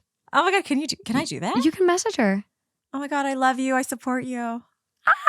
Can you imagine if you met one of your new besties from me reading you a Reddit story? Oh my God, she could be my friend. Except for I think does she live in India? Yeah. I go there every year. See you there. See you in November. Let's grab some tea. Oh my God, Let's some do chai. something. Yeah. Yeah. Oh. Can you imagine? That'd be nuts, dude. I would go up to the mother-in-law and be like, what are you doing to my friend? Come just kidding. Sorry, Auntie G. I'm acting like, oh, I would do this and this, but no, I wouldn't. I would cower. Richa's all bark, no bite. No, I'm literally all bark, no You're bite. all bark. Unless it's like I'm getting like yelled at on the street and then I'll turn around and yell and regret it immediately. But with an auntie, there's no one scarier than an Indian auntie. There's just no one scarier. I feel like you could put me in front of a million CEOs and I wouldn't give two shits. the pop off would be But lethal. the Indian auntie, they don't play. See, they're baiting. Mm-hmm. They're like doing this shit. It's a dangerous world. It's a dangerous game to play. It is. You know what else is a dangerous game to play? This next one. Oh, God. All right. This is 2 hours old. Oh. 2 hours She's fresh. old. It is coming from Relationship Advice. It is titled, 2 coworkers, 25 female and 35 male, are having an affair. How can I inform the wife? I, 25 female, work as a receptionist. 4 months ago, I made the stupid decision to recommend my, now former, best friend, Jane, 25 female, for an open position after someone had left. It's a prestigious hotel, so they are very selective about their hiring process. Jane had little to no experience, so I took a risk by vouching for her. Looking back, it was dumb, but I knew she was a hard worker, and I could have never guessed what was to come. I trained her during her first month, and she picked things up quickly. After that, we began working separate shifts. It was around this time that I started noticing a weird dynamic between her and John, 35 male, our chief receptionist. One night when I arrived for my shift, I found them acting all giggly, and their body language just seemed off. They didn't notice me at first, but when they did, they tried a little too much to act cool, which raised some red flags. There have been too many similar situations over the months, but I tried to just deny it. John just had a baby, and his wife comes in at least 4 to 5 times a week, sometimes with the baby too. Jane sees this as well, and I just couldn't think she would do something like that. But the awkward tension, quick glances, and giggles just wouldn't quit. So I brought it up 2 weeks ago when we were out for drinks. I was floored by her response. She confessed in a playful manner, almost like sharing a dirty secret. She said they couldn't keep their hands off each other and that she had wanted to spill the tea, but didn't want to involve me in their drama. When I brought up his wife and their newborn child, she said that she didn't care. Apparently, John told her they had been sleeping in separate beds and his wife stopped caring about the marriage after the pregnancy and some other bullshit like that. I was disgusted and we had a major fight. She stormed off and cut all contact with me. Since then, going to work has been hell. John is in charge of our shifts, and ever since our fight, he's been giving me the worst shifts and making sure we're not scheduled together. I've considered telling the wife since day one, but I don't have any proof. Same with our manager and HR. I texted Jane saying, quote, "Tell your boyfriend to stop giving me the worst shifts," hoping for a response that could serve as evidence, but she didn't reply. 1 week ago, someone got sick, and I had to work with the 2 evil fucks. Close to our lunch break, John's wife came in to bring him lunch. She looked tired as hell too, and my heart broke for her. Then I noticed something on John's wrist. He had Jane's scrunchie on his wrist. He also has long hair, but I know for a fact it's hers. He held and kissed the baby with the fucking scrunchie on his wrist. I legitimately thought I was gonna throw up. I had a panic attack, I think, at the smoking area. I was crying and couldn't breathe. I come from a divorced family because of my father's infidelity, so this hits too close to home. I'm losing sleep. Please tell me what I should do in this situation. Should I send the wife an anonymous message? I only have her Instagram. I feel like I'm losing my mind. Oh my God. First of all, I love workplace tea, but not when you're the one that's like directly involved. That's like, no. Oh my God. I feel like you could go to HR automatically. You guys work at a hotel. He's married with a wife and baby at home. Yeah. There's going to be some proof on camera at the hotel. Yeah. Like, they're not behaving totally at work. Like, there's no way. Yeah. Okay. Oh. So this is taking me to a story that I heard. Allegedly. Yeah. Allegedly. In Richa's, like Kevin Bacon's circle, like whatever. Okay. Degrees of separation. Oh my God, I'm ready. Richa's degrees of separation.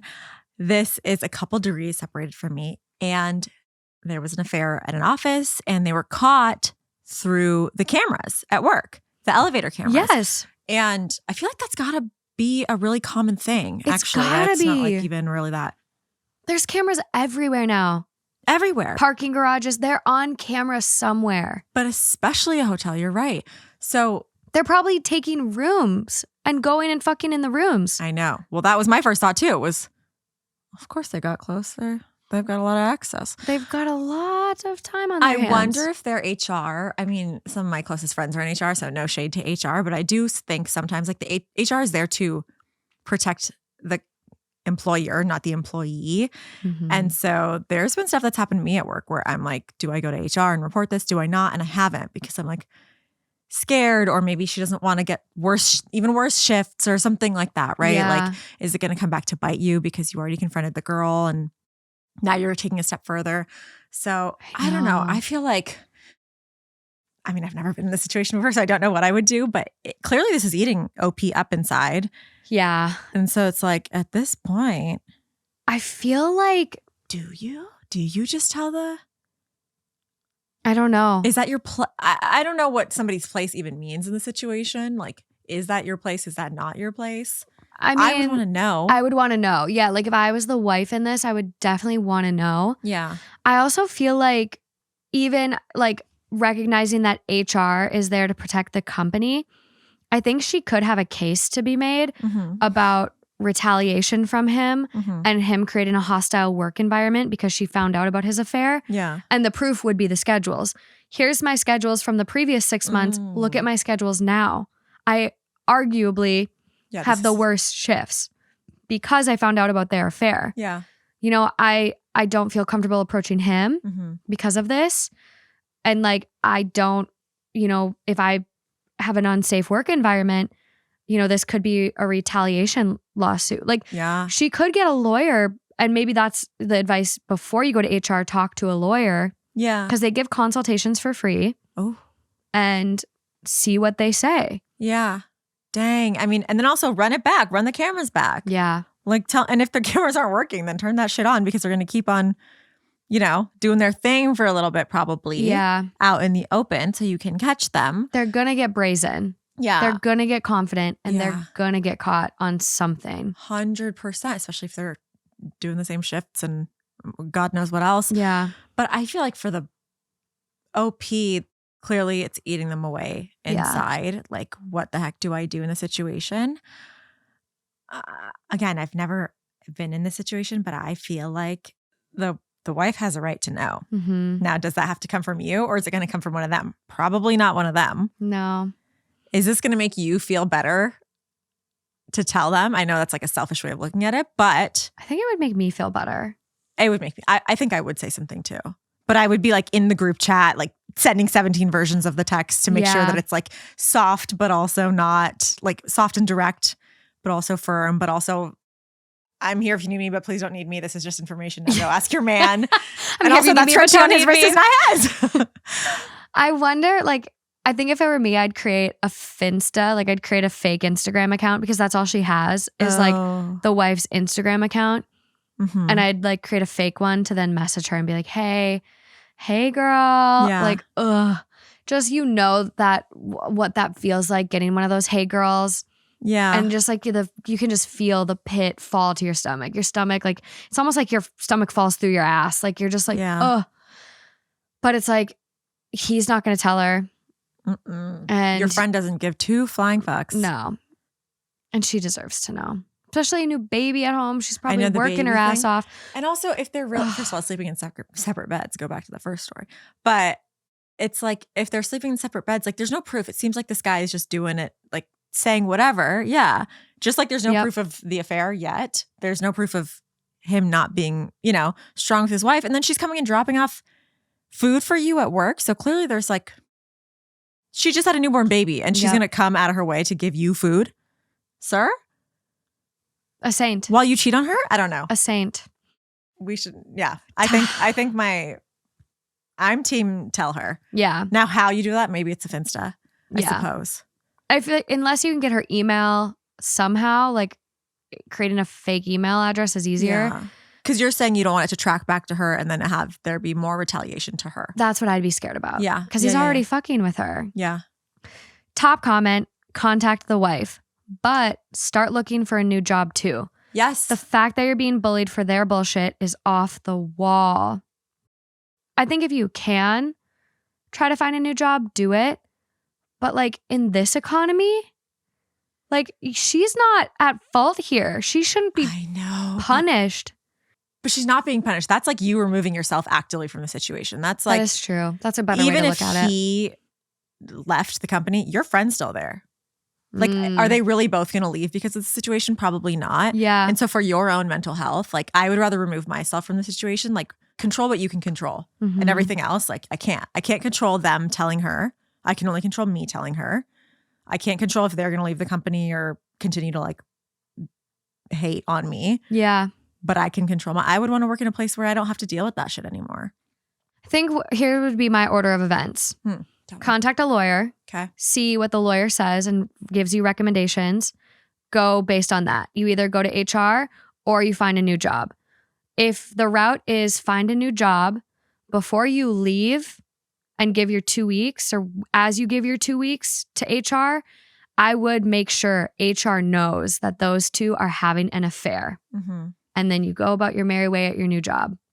Or lawyer says, let's go to HR. Let's talk to them together. You could have a retaliation case if they don't treat you right. Then maybe they're gone and you get to keep your job. But I think first step, like I'd get some consultations. Even if you go to like legal advice on Reddit, like they're lawyers, not your lawyers, but they can give you a little bit more of a starting ground on, you do have a case, go talk to someone. Yeah. I wonder how big the hotel chain is because like. Prestigious hotel? Yeah, it does seem like if it's one of the big ones, it could take a long time.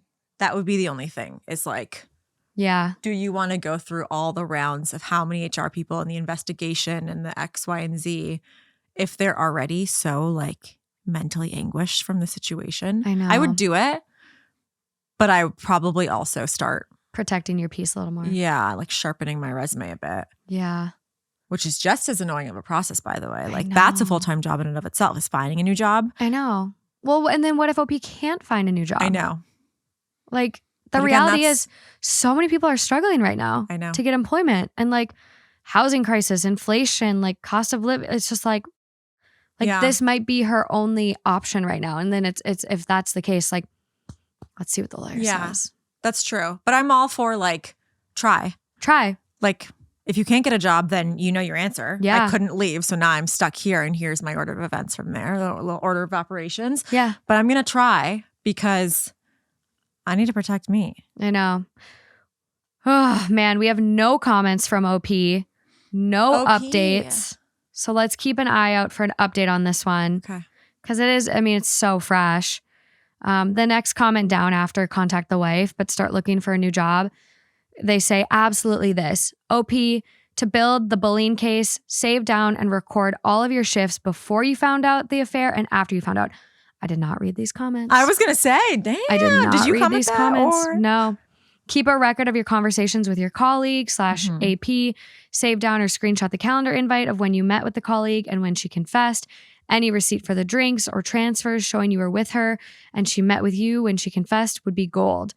Historical conversations also, setting up the drinks, and the sudden decline in your messages with her would help build circumstantial evidence. Smart. Someone goes, maybe see if the bar has CCTV footage from that day. Next person down, this is called retaliation. You should contact HR. Dang. But I don't, again, HR sometimes can screw you over. I would go to a lawyer first and foremost. Yeah. Consultations are free for a lot of them. Yeah, get that free consultation. Get it. Know what you're working with. Yeah. Dang. No. I don't like that. Also, not good friend. I get scared to recommend people. Not because of that. I don't think it's going to go that far, but like this OP's never going to recommend somebody again. No, it's hard. And like, I'm going through this, like, I have a really good CPA, but like, it's hard. Like, even if you like someone, you're like, I don't want to recommend you someone and then like you have a bad experience, or like, Yes. like I make you a recommendation and then like maybe you're a terrible client. And then like, I just like, it's just one of those things. Like sometimes it's better to not shit where you eat and just keep it all kosher. Unless it's like somebody who truly would crush it at this company and like it would be mutually beneficial, vice versa. Then like you're saying, like it's really hard to get a job right now. Who am I to stop somebody from getting one? But also there's a lot of layers to that. Like at my old job, I would get hit up several times a week for jobs. And I mean, half the time I was like, I can't recommend you even if I wanted to, but you got to be really careful with it. That's so crazy. And so obviously looking back, OP is like, I wouldn't have actually recommended her. No, but at the time, it's like this was her best friend. Damn. Losing a friend over this is like so heartbreaking too. I'm using this water bottle as my stress. Your emotional support. My stress, your like squeezy. Yeah. That's smart. It's the best flavor I've ever had. Is it? Watermelon. It's new, baby. I'm so obsessed. I just tried a watermelon popsicle the other day. It's like this organic, like little brand. Johnny Pop or something watermelon. I'm big into the watermelon flavors. Wow. Okay. I love. I made Lemon Perfect with like fresh fruit and the flavors into popsicles. We were in Miami a few months ago and they were such a hit. It's like easy, clean. I'm going to do that. But watermelon is definitely a favorite. Coconut is new too. You're just crushing it, Richa. Did you airdrop on your, like, did you drop a pin on your skin to get the color code for that? Correct. This is my exact shade, as you can see. It is pretty close. That's crazy. What do you mean? The lighter ombre. Oh, I'm looking at the top. This is like shade matching it. This is why I don't shop at Sephora. I don't know what I'm doing. Okay, moving along. Okay. This next one is 10 hours old. It's titled, Would I Be the Asshole If I Told My Younger Sister's Fiancé that she lied about my older sister when they met? Okay, so to set the scene here, we have my older sister, Kay, female 32, my younger sister, Jay, female 28, my younger sister's fiancé, Matt, male 32. Kay and Matt met at work about 2.5-3 years ago. He was hired in as a consultant at her company on a few months assignment. They became close, but nothing happened because they probably didn't think it was professional. I think both, or I know that my sister at least, was hoping that it would develop to something more when his assignment was completed. Kay is a very shy and private person, but even with that, she couldn't stop talking about Matt to both Jay and me. When she turned 30, we encouraged her to invite him to her birthday with the rest of her close friends from work. She was very hesitant and panicked at first, but then she thought, yeah, why not? His assignment was almost done anyways. Matt and Jay, my younger sister, met at that party. 6 months later, Jay told us that she and Matt are a couple. This devastated Kay, and I knew that, even though she held herself together and pretended to be happy for them. I almost made her confess her heartbreak to me because I just couldn't let her hurt alone without any support. She said that she wasn't angry or disappointed, that after her birthday, he changed towards her, and he was even a bit angry. Then when he left, he stopped talking to her. Kay said that she probably misinterpreted his interest in her. I know that she is still heartbroken about it. Matt was assigned with her company some more times again, and it was awkward at first, but eventually they were friends again. Now he's a part of the family. Kay never showed that she's hurt though. Now, I found out that Jay told Matt that Kay had a boyfriend at that birthday party. Matt is very handsome and lovely, and Jay basically wanted him. Matt was shocked at first because he was hoping for something more, but he probably just thought that he too had misinterpreted Kay's interest in him. He is very shy too.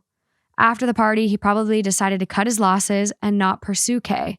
Jay, however, kept contacting him, asking him out, being supportive. At first, he refused, but then they started dating. How do I know all of this? Jay's roommate spilled the beans to me, thinking I already knew everything. I am closer to Jay than my older sister, Kay. Matt has now proposed to Jay. I feel sick because I want to tell Matt what happened so he makes an informed decision. Marriage is not a game. At the same time, he and Jay seem to be perfect for each other, and the love is genuine. Maybe he was interested in Kay initially, yes, but obviously it wasn't that deep, ? Also, Kay? I want to tell her, but she seems okay with the relationship now too. She made it clear that Matt and Jay obviously are meant to be, or it wouldn't have happened. But I want to tell. Would I be the asshole if I told everyone what happened? This is like reminding me of Hitch. Do you remember that movie? Yes. And Allegra, I think is her name. Allegra Cole. Allegra Cole. Albert Brenneman. Yes. Okay. They get matched up or whatever, like organically, but not really organically. Hitch behind the scenes. Yeah, Hitch behind the scenes. And then they break up and it's devastating, but then they get back together because they're meant to be. I feel like Jay and Matt are a good match in the end. They met in a way that was a little bit calculated maybe on one person's party, like by one party, but I wouldn't tell. Like everybody's at peace now with their choices in life. It's been time. Oh, you're going to put two sisters against each other. Matt's get like the mess. It's going to be a mess. It's going to be a mess. Like, do you really want to do that? And you're about to like ruin a relationship. Kay is over it now. Is she though? I guess maybe that's where I would start. Would you? What would you do? Walk me through your order of operations. I have a really hard time with secrets. Oh, I'm good at secrets. And I just like, I feel bad because like they could have been each other's perfect match. And then literally this little asshole of a little sister comes in and sabotages and lies to him. Like, but they could have been, but like they also had an opportunity. Clearly they both were shy and they both were like edging. Like maybe it would have never gone anywhere. But maybe that night he was going to do it. I know, but maybe that night. And then this little fucker comes in. She has a boyfriend, you know? She doesn't have a boyfriend, bitch. Come on. But here's the thing. The end result, I don't think there's a high probability that if OP goes and tells family that this is happening, it's not like Kay and Matt are going to go run off into the sunset now. Like that's tainted. What if they did though? There's a very low probability that that's going to happen. Richa, we have a lot of stories on this show. Where that happens? Where siblings will date their other sibling's ex. Y'all are even after one bold. Sibling has kids. So, you know, I think I'm just such a hopeless romantic and I really do believe in soulmates. Oh, no, see. And so I'm like, is it your soulmate if you had to lie and manipulate to get him? Oh. But I do see where you're coming from. I don't, okay. It's going to tear their family apart. I don't not believe in soulmates. I don't really think about it that much, I guess. But like, I think about it daily. Do you feel you found your soulmate? Yeah. Oh, cute. But he doesn't believe in soulmates, so I don't know. Oh, see, like I don't believe there's just one person for everybody. I think you can make it work with a lot of people. That's just my perspective on it. And I feel like he's making it work with Jay. And they're clearly revving up to get married. So obviously, hopefully, there's a lot of similarities to be able to have a really strong life together. And yes, there was some hitching going on in the beginning. And like, kind of fuck you, Jay, for doing that to Kay. Yeah. But again, I don't know that it would have happened with Kay and Matt. It seems like they both were just like at the 8th grade dance waiting for the other to make the move, but they're both sitting on the sidelines. I think this is a great, like, if you take away anything from this, if you have a crush on someone, if you are, unless they're married. Unless they're married. We got to back it up because the last story. Yeah. But if you have a crush on someone and they're single and you're just kind of like, are they into me? Are they not into me? Shoot your shot. Shoot your shot. There's not like, what are you going to do? What do you have to with lose? Them? Great. You weren't going to either way then. Yeah. Yes. Like that's I don't understand. I always shoot my shot. That's not true. I just lied. Bold-faced lie. I don't know. I always shoot my shot. So confident. Has never shot her shot. No, that's not true. I have sometimes. Like, sometimes. I'll be casual about it. Maybe after a bottle of Austin Hope. She knows. See, she knows. We're real friends. Best wine We're real out there. Friends. Yes, it's my favorite. I think you should shoot your shot, sister. I think you need to. Always. Yeah. But this sister, do you think... No, don't Don't shoot no the more shot. shots in this family. No. I feel like my hope is that Kay is truly over it. Mm-hmm. Would you tell her at all? And then maybe let her be the one that goes to Matt and says, I just want to clarify, like, you know, at my birthday a couple years ago, I didn't have a boyfriend that night. Like, I just want to get that out there. Take with that what you will. Like, would you tell her and then let the ball be in her court? Because then, like, she can also confront her younger sister and be like, hey, what you did, like, that was really shitty. Yeah. I don't know. It's so messy. Like, I want to watch the movie, but I don't want to be in the plot. You know what I mean? Like, I just feel like that becomes a domino effect of like, I'm going to give you this information, do with it what you will. Yeah. Because then Kay goes to Matt and is like, I'm going to give you this information, do with it what you will. And then he goes to Jay and is like, I just got all this information passed down to me.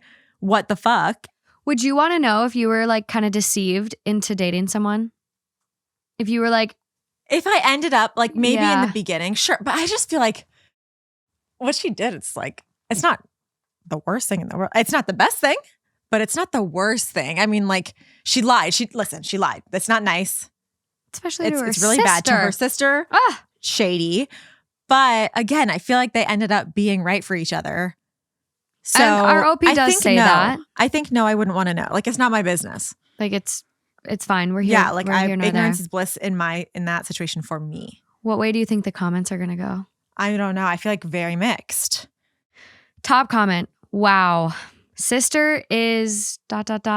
something. Yeah. She certainly didn't consider anyone else when she made her decisions back then. I would probably say something so he can make an informed decision, but be prepared for the backlash. Mm-hmm. And that's, I mean, that is what you're saying. Like, yeah. it is going to be... It's going to be really messy, and there's going to be a lot of heartbreak for 3 parties. And then you're just like that meme of the girl like smiling while the house is burning behind her. Like, I don't know. Yeah. OP responds. Okay. The thing is, they are great together. He and Kay are so much alike, both shy and introverted and very calm. Jay is a social butterfly, and he has even said that she has taken him out of his shell.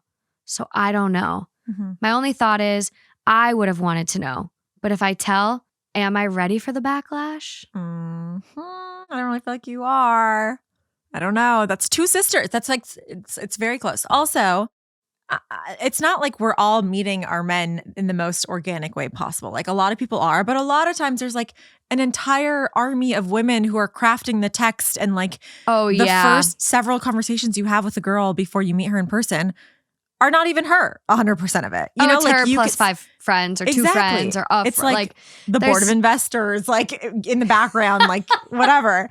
And so I just feel like there's a lot of real examples of that not so 100% organic. Now, this is obviously like pretty sad that she did that to her sister, but I don't know. I feel like I've probably sounded more witty to somebody in a text that was actually crafted by my best friend. The way you just said, like, board of investors is the perfect way to describe like a girls group chat. Yeah. And like crafting these messages together. It's like everyone's getting a little invested, like the little board of investors. Yeah. I actually was given advice at my last company. Somebody was like, this was like board of directors. She said, get a group of board of directors mentally, like women that support you in your business and your career moving forward, that you can always tap into for mentorship or advice or whatever. And then your friends are like your board of investors. They're like extra invested in your life, you know? I love that. You got to get your board. Everybody get that conference table going and mentally. Oh God, Richa, you're so good. There's another comment that OP responds to. Okay. You should tell. Jay stole Matt's choice from him. Everything they have built is based on a lie. She didn't just tell that lie once. She told it repeatedly.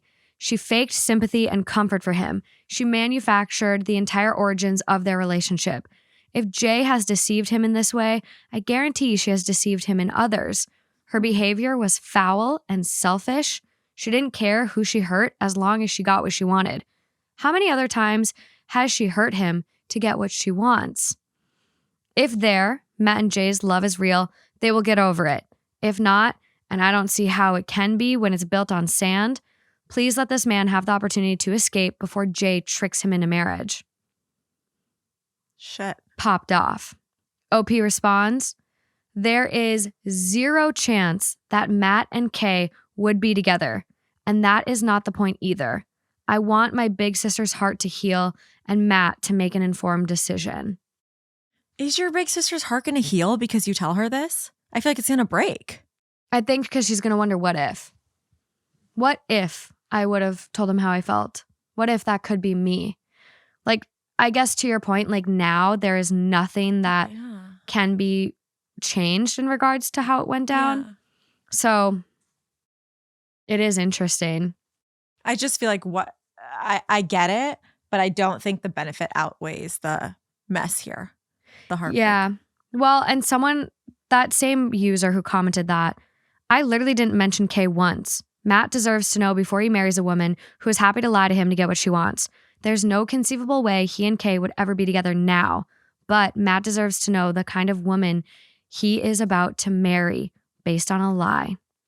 And OP goes, yeah, I know. I read and agreed with your comment. I just wanted to add that this isn't about Kay and Matt being together either, in case some people wonder if that's my goal. I don't know if that's like necessarily fair to say. Like, there's 0 chance that Matt and Kay would be together. Yeah. Because people could be very similar and still together. He was interested. Yeah, he was interested. He literally went to that party in hopes like of something happening. Yeah. So 0? Never 0. No, never 0. Never 0. I think ultimately is what's happening. It's like Jay's character is coming into question. Mm-hmm. Is ultimately, I guess, what they're trying to figure out if they need to like shed a light on or not. I don't know. Morgan. I know. This is going to be a really tough one. We might just have to put it to the people. The people. Come on, people. What are your thoughts on this one? I don't think I would say anything.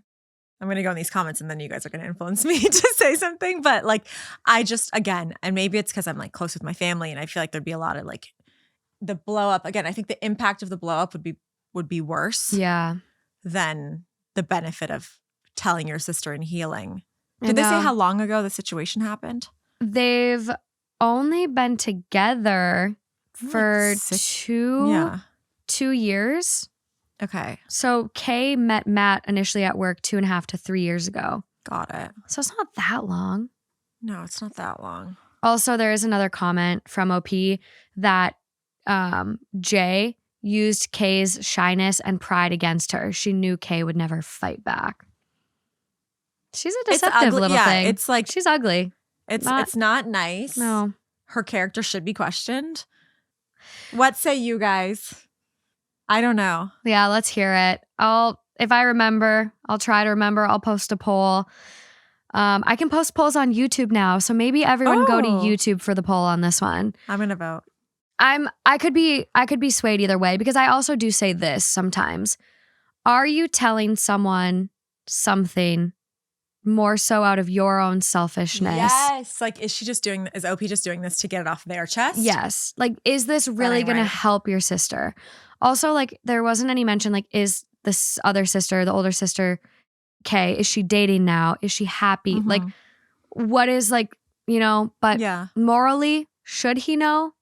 Matt? Yeah, Matt. Yeah. Maybe Matt deserves to know. Yeah. And you just say, hey, Matt, I just found this out.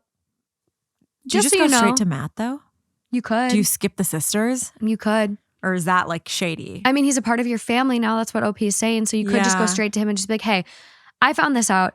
I just want you to know. So you know, out in the open, like you can make an informed decision. But just so you know, like Kay wasn't seeing someone back at that birthday party. Like Jay did tell you a lie. Yeah. I just wanted you to know. Or like in a really chill way. Like, I heard like you thought that Kay was dating somebody at that party. Like. Or make a fake email and write him an anonymous letter. Morgan's all about God. You're like Snooki and JWoww writing the note. Sam. Ron, kiss someone.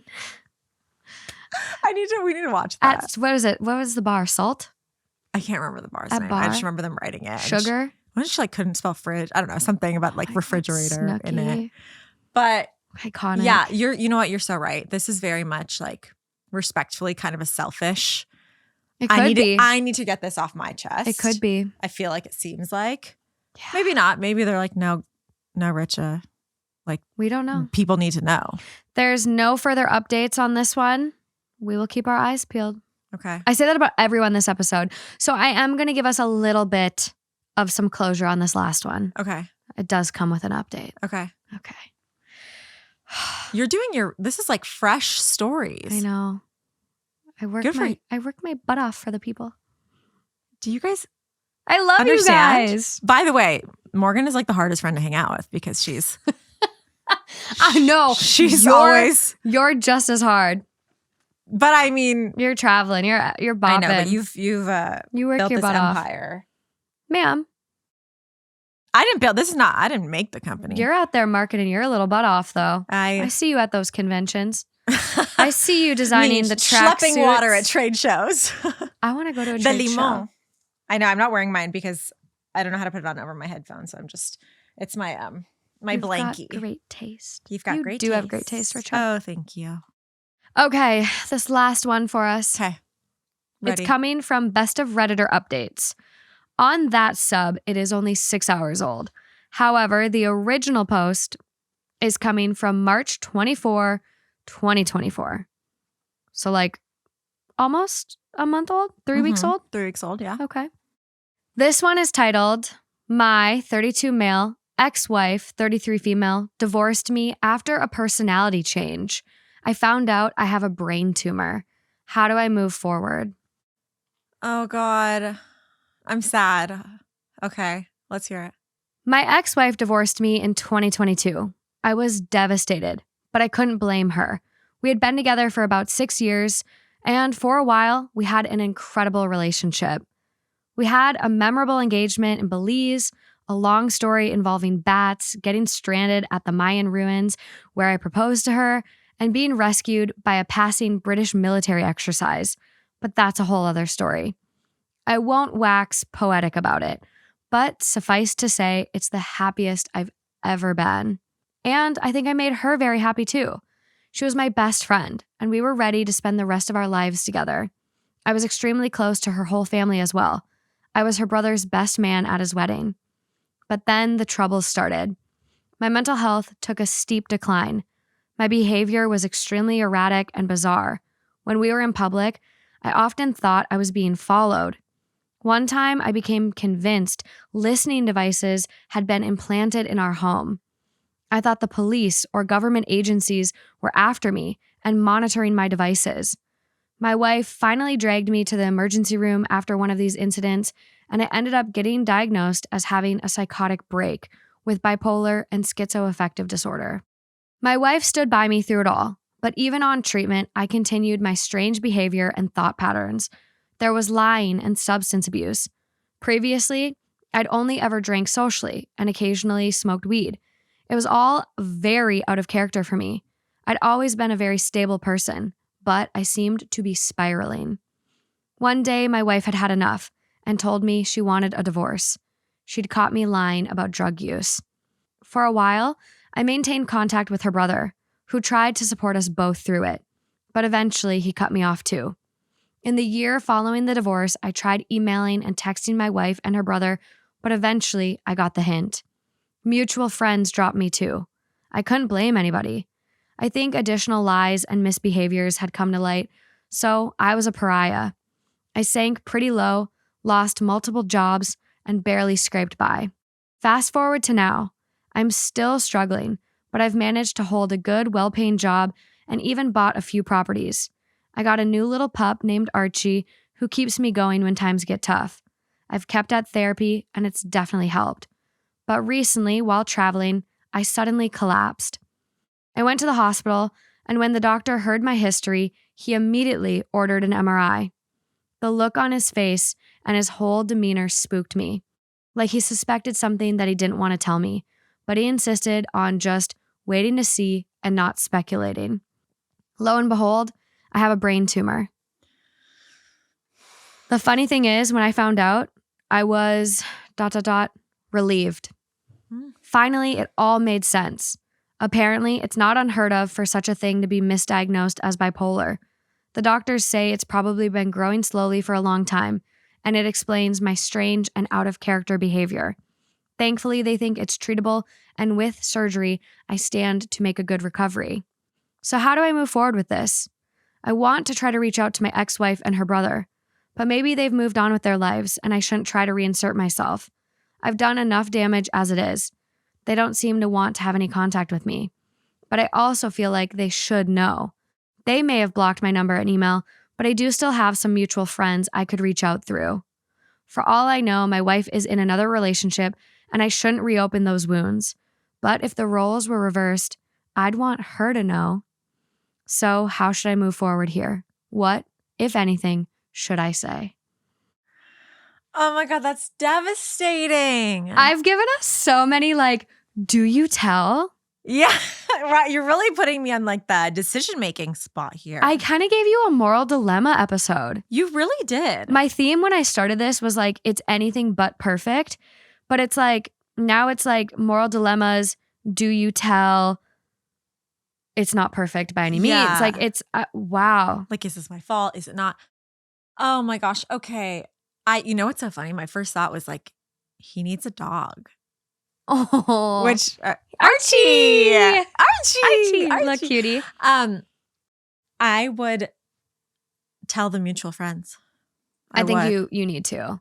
There's nothing wrong. I don't want to also demonize mental illness and bipolar and schizophrenia. So many people are diagnosed with that and they work through it. They learn, how to keep up with their medications and still maintain all of their, occupations and ADLs and all those things. But he had this brain tumor. And so, he literally has this reason for why he changed. And I would want to know, I would want to almost just make sure the people that, I love and care about, know that now, I have an answer finally. He even said, I'm relieved. He has more of an answer. Yeah. And maybe she's not seen anyone. Here's where I go back to hopeless romantic. Yeah. I'm maybe there's a shot. Their engagement story, so caught cute. in the Mayan runes. Yeah. Ruins? Ruins. Oh my God. We're going to work on that word. Yeah. So it's I just I would want to know. I'm, I said, I'm bad with secrets. I'd want to know. See, I feel I would share it, but not from a romantic perspective. It's not I want to get back with her. Yeah. And so I want her to know this information. It's more of she might also feel some relief to learn that there was a valid, a real thing going on back here. Yeah. He wasn't purposefully trying to lie to me. Correct. And I'm sure even whether she's in a relationship or not, it's human nature to maybe she's going to WebMD more about brain tumors and find that a lot of the situations that she was experiencing through him are common or have happened or are not one in a million. And maybe her experiences are going to feel she wasn't alone in them, right? Whether or not she's okay, now I trust that he's not fully recovered from it. So maybe she's not going to want to go back. No, there's a long road ahead. Maybe there's a bit of a peace moment for both parties where he's I just want her to know this information. And she's I receive that. That actually makes sense. And it gives me some closure and peace. It's the closure that maybe she deserves.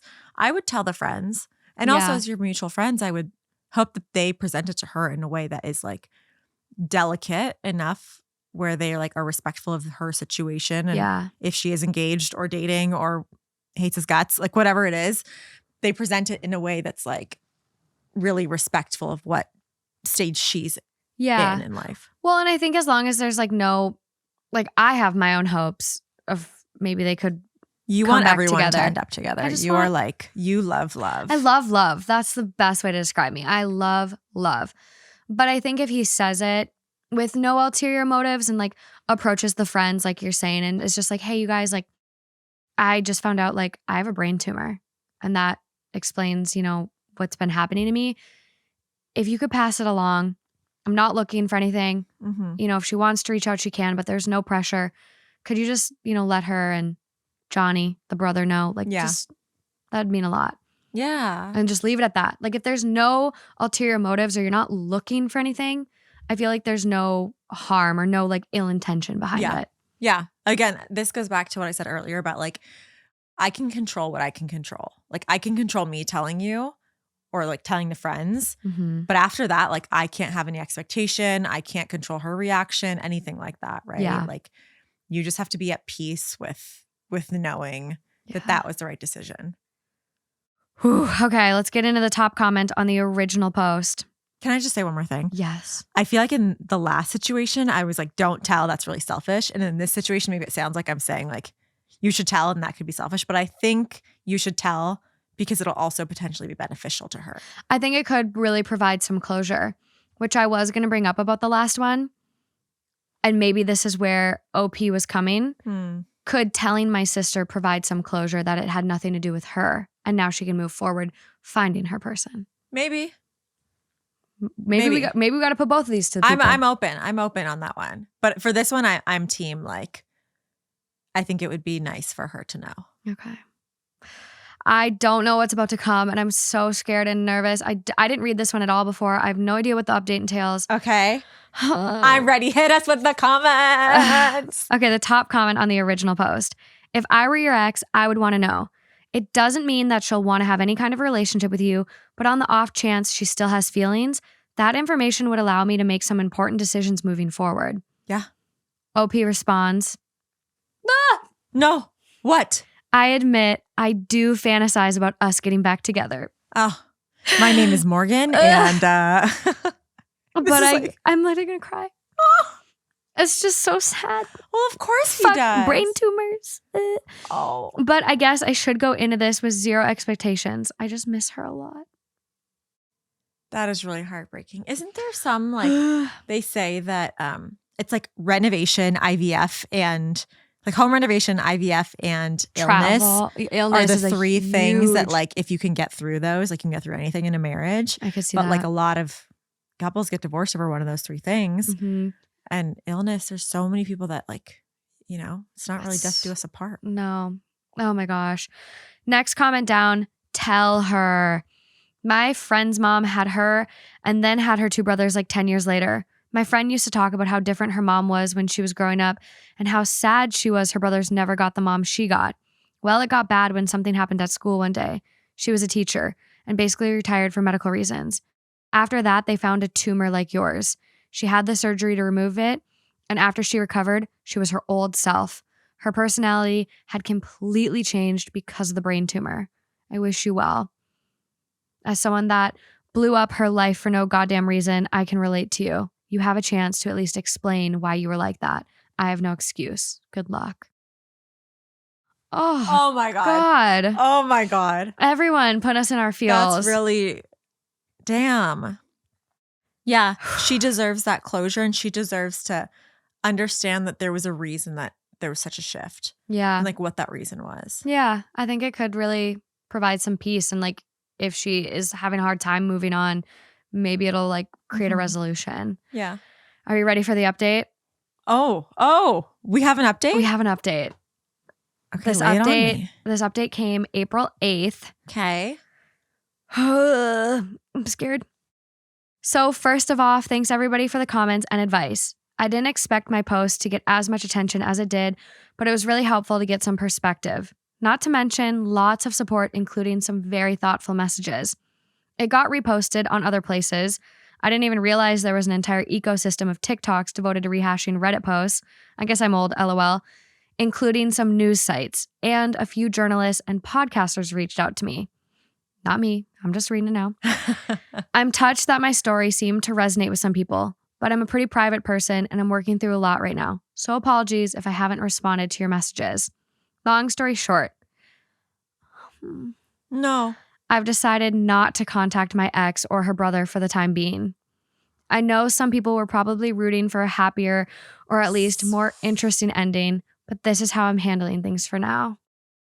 I'm sure he feels so overwhelmed with all of a sudden like an influx of people telling him, you know, obviously he posted asking for advice, but now he's like getting a tidal wave of it across all angles. So maybe he just feels like overwhelmed. Well, maybe he also is like, I'm going to get through this surgery. Like that's my priority first and foremost. I'm going to get through the surgery and then see what happens and then like maybe tell her. Or perhaps he just like feels that deep down he knows that he can't not have an expectation about it. Maybe. Because, I mean, he even said himself he hopes that they'll rekindle. Yeah. So maybe he's like protecting his peace by not putting it out there because then he'll be wondering and waiting almost, right? He goes on to say, I think the majority of the comments on my last post encouraged me to reach out just to inform my ex of the situation and maybe give her some closure. Some suggested making a post on social media so it would get back to her or delivering a message through a mutual friend. For a while, something along these lines is what I wanted to do. Now, for the social media thing, I don't actually have any social media other than an Instagram account for my pup Archie with like 10 followers and a Facebook account using a fake name with 0 friends. I use it for Marketplace. Same. But that's kind of besides the point.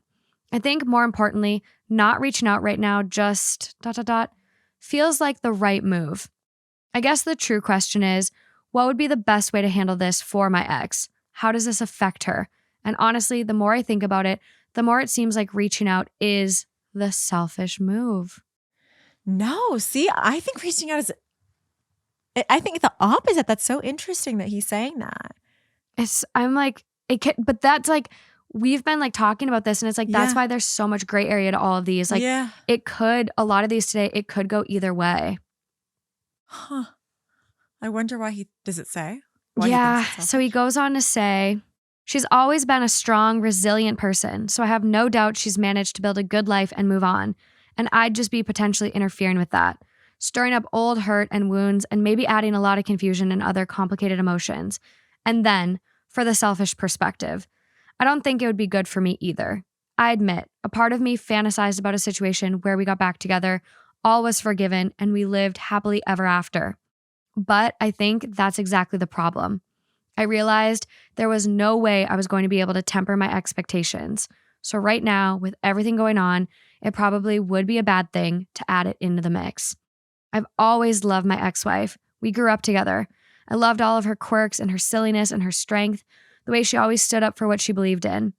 The fact that we always had so much fun together, whether we were playing a board game, she'd learn quick and kick my ass, except for Race for the Galaxy, or buying a house, or going on a bike ride somewhere, or overanalyzing a movie or TV show we'd watch together. She's brilliant and hilarious and gorgeous and a total weirdo. Very early in our relationship, she asked whether I was a barfer or a shitter when I got sick. North or south?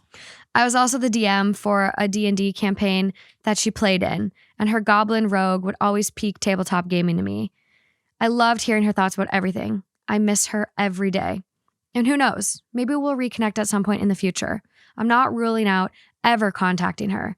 And in case it wasn't clear in my last post, I never thought my tumor exonerated me of responsibility for everything I've done. I know I still need to take ownership of my actions and learn to grow from this. So that's what I'm going to focus on, getting better. My surgery is getting scheduled, and then I'll just have to take it one step at a time. There's a lot of other stuff going on too. I was applying and interviewing for jobs before all of this, and I actually got 2 offers recently. So I'll be communicating with them about whether we could delay the start date, and worst case, if not, my current job is secure and medical leave won't be a problem. I also bought another property, although the sale is still conditional, so I could walk away if I have to. We'll see how it goes. All this to say, life is pretty hectic right now, but I honestly feel good, and for the first time in several years, I'm looking forward to what comes next, whatever that may be. Anyways, thanks again everyone for reading and commenting, sharing your advice and stories, well wishes, and love. I might post another update down the line, but fair warning, I'm hoping it's just as boring as this one. Not boring at all. I'm not. If you are out there listening and this sounds familiar to you, maybe reach out through the grapevine and find out if your ex has a brain tumor. Yeah. If you're single and not married with kids and just fuck. Gosh, I really wish she found out through the podcasts and the interviews and the news and the whatever. Like I do wish it gets back to her and she sees that he's saying like, I'm going to protect the peace right now. No. I get it. He's a big person. He's bigger than I would be. Yeah. Bigger than I would be. He does share some pictures of Archie. Show us Archie. Archie. That's exactly what I thought Archie would look like. Archie looks with the to black be ears or the dark ears and the I'm thinking a Shih Tzu mix. Sir Archibald. Oh my God, such a good haircut too. Wow, cutie. It's giving Shih Tzu mix for sure. Shih Tzu Maltese maybe? Oh, interesting. I don't know. I'm curious. Oh, very cute little dog. Definitely Shih Tzu. very, very cute. At least I'm happy that OP has like a lot of positive coming up. I do feel like it would be good for her, but at this point, I mean, she hasn't known. She'll just continue to live the same life that she's been living. Nothing will change. Yeah, for her, nothing will change. For him, potentially a whole new world in front of him. Yeah. Wish him the best. Oh, again, I guess we are ending another one with keep our eyes peeled for another update. Fuck, same shit, different day. I thought I was saving us, you guys. No. But I hope his surgery goes well. I hope they reach out and fall in love again. No, maybe they're not meant to be anymore though. He did put her through a lot. And like that's a lot of trauma for her. That is. And perhaps there's a friendship. Can we could start Can we there. Love as friends? Yeah, because they knew each other they growing grew up together. Yeah. He was the brother's best man. I know. They're basically it's interesting that he's not like telling the brother. Or like somebody else. Like I get he has a lot of mutuals. But is this man so private that like his friends don't know? I'm surprised it's not like getting leaked to them regardless. I mean, who does he have to like, there's no mention of family or support. Like, but he said mutual surgery. Friends. And like your friends don't know you have a brain tumor? I don't know. It's so interesting. I'm going to be out here like sending you guys ultrasound, like whatever, the photos of like where the MRI. We're going to go over the MRI together. I MRI. cannot believe they didn't do an MRI when this all initially went down. Like, our healthcare system can be so goofy sometimes if this is America. But, yeah. Damn. Okay. This was a good one. Keep our eyes peeled. I gave you some really tough hitters. I didn't make it easy on you your first time. Yeah, wow. On the block. I feel like for the most part, there's only a couple of those stories where I was like, I actually have no idea what this person should do. You guys, give Richa some love in the comments. Oh. It is a big feat, I would say, to like come on. It feels like I've had a lot of friends that have asked to come on and they say no. Like they feel really intimidated and like they're scared of blowback and mean comments. So be sure, like, obviously we all have different takes. We're never going to agree. So give Richa a big props and credit for coming on. Angel, no. When you asked me, I was like, I'll do whatever you ask of me. Oh my gosh. I'll be here fixing the cameras if you want. I don't know how to do that, but I would YouTube it. You are welcome back anytime. I loved like getting so much cultural insight today too. And it's just like, good. It's so, I just love it. It was so good having you. You can borrow my saris anytime. Girl, your wedding. One day it'll be in India. I'm like, me. I will. No one to. I don't need the man. I just need the wedding. I don't even care if you don't invite me. I will be there. So be prepared. Hello, are you crazy? No, I've had someone tell me that though. Like they were like, well, just know if I'm not invited, I will be crashing. So see you there one way or another. No, literally I will be there. So nice to see you there. Yeah. I always joke that I'm not actually going to do this, but that I'm going to have like an application for my friends to come to my wedding because I don't want someone going to India for the first time. And it's very overwhelming. All senses are like shooting off at the same time. And I only want people to love it. And you will love it. But, you know, there's a lot that you're seeing on the road. There could be a huge, gorgeous palace. And right next to it is slums. And there's people everywhere. And it's not like Japan is so clean and orderly and like, I mean, stunning. I'm obsessed with Japan. But like India's not that. And so if my application is going to be like, have you been to a country where there's like more people per square foot than you've ever seen before? Yeah. And if so, then India will be easy. I'm ready. I'm so ready. I really want to apply to be on the Amazing Race. I love the Amazing Race. I watch it all the time. Jesse Tannenbaum, if you're listening, I am here. And they always do a certain leg through India. Yeah. Or like, and I'm just like, I'm going to fucking crush it. Yeah. Yeah. I mean, it's just the best. It's home for me. Ugh. So it's the best. But I need people to like go into it not experiencing that severe of culture shock. Like I get scared. That's so interesting. The people will go there and be like, oh no, it was too much or something. But it's like too much culture. Like it's just so much beauty. But there's a lot of like cooking ever. There's a lot of scent. And, the food. Give me and things to look at and people and there's animals and there's cars honking. And I feel like that was Thailand, like Bangkok and like parts of Thailand I went to. You like can come. a little less. Yeah. I'm not worried about you. I love Thailand. Yeah. But Indian and Asian in general, I feel like I'm not worried about you. Hospitality is something else. Like you will just have the most incredible hospitality. And like Indian family units, as we talked about, are so the community and the perception, but also like genuine warmth and hospitality is like something that we take so much pride in. So, I love that. All that to say. I love that. I did have another story about a bride who got her sari pre-approved another wedding guest who got her sari pre-approved by the bride before she went. And she was met with like people trying to pour wine on her. And she was like, I was so shocked by this because in India, like we take such pride in being great hosts and being so warm and accommodating. And so I love that. Oh my God, I can't wait. I'll dress you for my one day imaginary wedding. Let's go, baby. Anyone? No, don't even with Richa, guys. Don't do it. Don't even bite your tongue right now. I'm too busy. Where can people find you if they want to follow along on your journey of being a normie muggle, Gryffindor? Oh my God, I don't know. What do I like? I'm not exciting. What's your Instagram? You can find me, Morgan. I'm sure we have some photos together, but oh my gosh, she's gonna play hard to get. I'll be sure it's linked. Richa will be linked in the description. You can find me somewhere. Maybe I'll put her LinkedIn professional one just to really get the hits up on the LinkedIn. Yes. But no, you'll be able to find her one way or another. Yes. The description. But thank you for having me, though. Thank you so much for coming. I love you. I love you. I can't wait to see what happens with these stories. God, I'm just gonna be scouring for updates. I gotta go follow all of them. You need to text me when I'm really bad at Reddit. So I'll be like, gonna have to update, girl. We got it. Yeah, here it is. But if you want more, there's some amazing stories dropping this month on Patreon.